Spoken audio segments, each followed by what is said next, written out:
বলিউডে 2 দশকেরও বেশি সময় ধরে কাজ করছেন শাহরুখ খান ও জ্যাকি শ্রফ।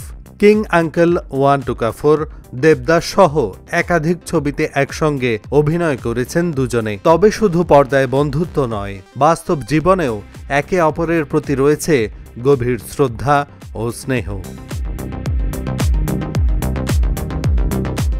সম্প্রতি বিকি লালওয়ানির সঙ্গে একটি সাক্ষাৎকারে শাহরুখকে নিয়ে স্মৃতিমধুর মন্তব্য করলেন জ্যাকি। বললেন, আমি ওকে প্রথম দেখি কিং আঙ্কেলের সেটে। সে সময় আমার ছোট ভাইয়ের চরিত্রে অভিনয় করছিল। ওর মধ্যে ফোকাস ছিল, ক্যারিশমা ছিল, কাজের প্রতি নিষ্ঠা ছিল। কিন্তু সে ছিল একদম একা, নিঃসঙ্গ। আমি যেমন ছিলাম সেও তেমনই ছিল।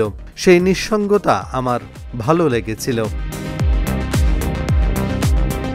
জ্যাকি আরও বলেন, একবার কেউ আমাকে বলেছিলেন প্রত্যেক অভিনেতার একাকিত্ব অনুভব করা উচিত।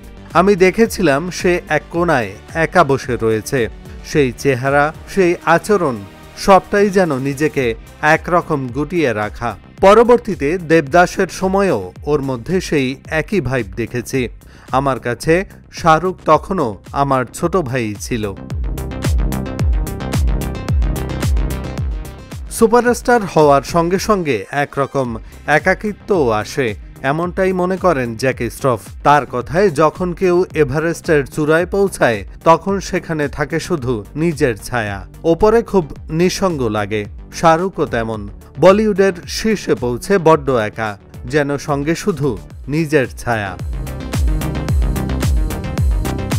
2014 সালে ফারাহ খানের হ্যাপি নিউ ইয়ারে ফের একসঙ্গে পর্দা ভাগ করেন জ্যাকি ও শাহরুখ।